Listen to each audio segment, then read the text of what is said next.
Donc l'association de la maison de Mélanie a été l'initiative d'un agriculteur converti et donc après avoir acheté les biens,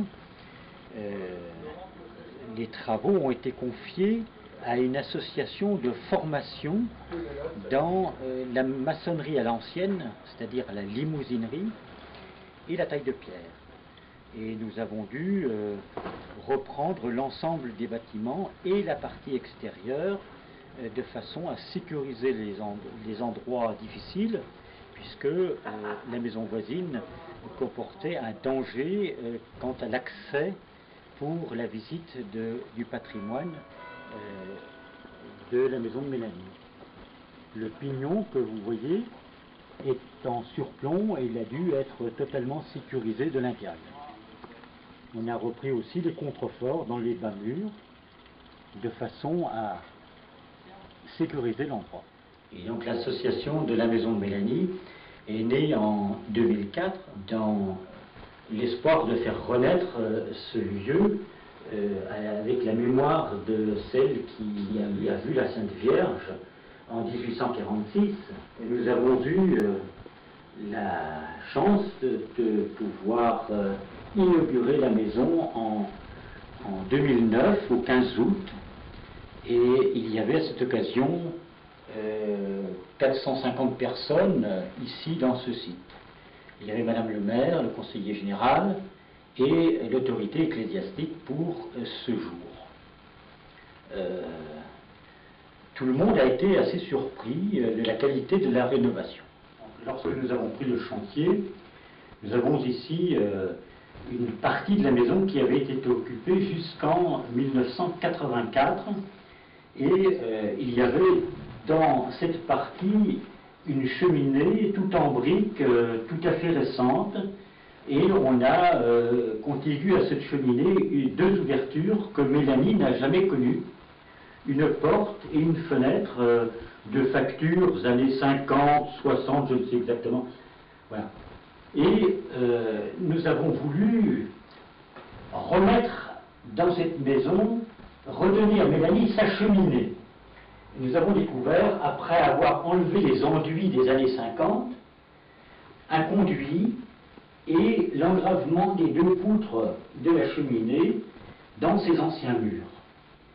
Donc, on a eu le souci de redonner un ensemble à une unité à cette demeure.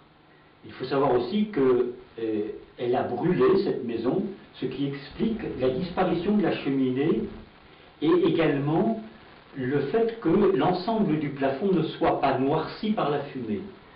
C'est un plafond qui est totalement rénové, je suppose, après-guerre.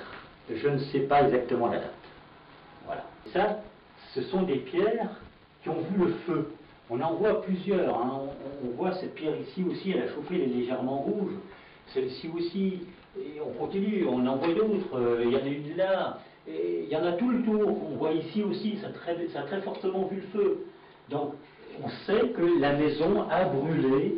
Il est vraisemblable que ce soit après les apparitions, donc dans les années 1850-1860. On ne sait pas très bien.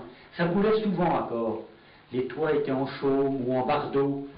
Et déjà, du temps de Napoléon, il y avait un corps de sapeurs-pompiers bien formé, donc pour combattre les incendies de corps. Nous avons donc eu une cloison sous la poutre maîtresse que nous avons dû enlever puisqu'elle était montée avec la brique de la petite cheminée 1900 qui était manifestement beaucoup trop petite pour chauffer l'ensemble de cette maison.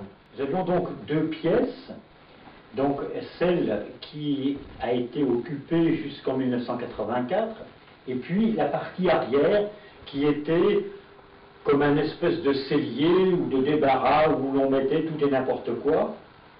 Et dans l'ensemble de cette maison, il ne restait aucun mobilier. Tout ce que vous voyez ici, Mélanie ne l'a pas connu. En revanche, il y a cette ancienne porte dans la partie qui n'était pas occupée. Celle-ci elle est faite encore avec des clous faits à la forge. C'est donc une pièce authentique et nous savons très bien qu'il y a tellement longtemps que les clous ne sont plus faits à la forge que Mélanie est passée par cette porte et l'a touchée. Voici donc la porte dont je parlais, elle est vraiment dans son jus.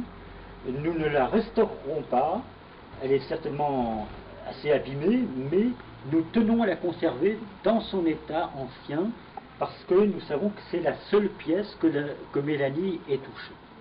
Et nous la garderons intacte. Et la porte à côté, donc plus récente. Par contre, la porte que vous voyez ici, c'est une porte faite à la machine des années 50 ou 60, et le linteau qui est au-dessus, qui est un peu gris, c'est un morceau de béton. Donc on sait très bien, les portes de l'époque n'étaient pas si hautes, et surtout elles ne comportaient aucun linteau en béton. Quant à la fenêtre, elle a été très largement agrandie, même si l'encadrement est en pierre, il n'empêche qu'elle est, elle aussi, de facture 1900. Et cette maison, donc, avait un étage au-dessus. Et donc cette maison avait un grenier, et la porte du grenier, effectivement, est aussi très ancienne, elle est en mélèze, et elle est fabriquée avec des clous faits à la forge, donc elle est aussi très ancienne, et ça servait, ce grenier à foin, de dortoir.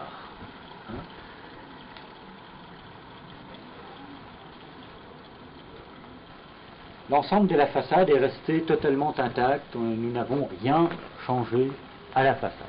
Donc la famille était composée de 10 enfants, et il est bien évident que la pièce d'en bas servait de réfectoire, et les uns et les autres, surtout les plus grands, montaient dormir dans le foin. C'est pour ça qu'on appelle ça le dortoir, évidemment. Il y avait une échelle en bois, très sommaire à l'époque. Cette échelle est totalement pourrie, donc nous l'avons enlevée, mais c'était le seul moyen d'accès au grenier. Il y avait donc aussi une chèvre, et il y avait du foin dans le grenier à profusion. La première fois, lorsque je suis entré dans ce bâtiment avec l'architecte, je me suis étonné de ces engravements dans cette poutre. Évidemment, personne ne savait dire pourquoi. Et j'ai posé la question à l'architecte, mais il y avait peut-être autrefois un colombage qui séparait les deux parties de la maison. Et puis, beaucoup de temps plus tard, après avoir découvert que la maison est brûlée, j'ai compris que cette poutre était du réemploi et qu'en fait, elle est à l'envers. Ces engravements, ce sont les engravements d'un ancien plancher. La poutre d'ailleurs est trop courte, on a dû mettre un corbeau dessous à cette extrémité et un pilier à l'autre extrémité, de façon à sécuriser l'ensemble qui reçoit du public.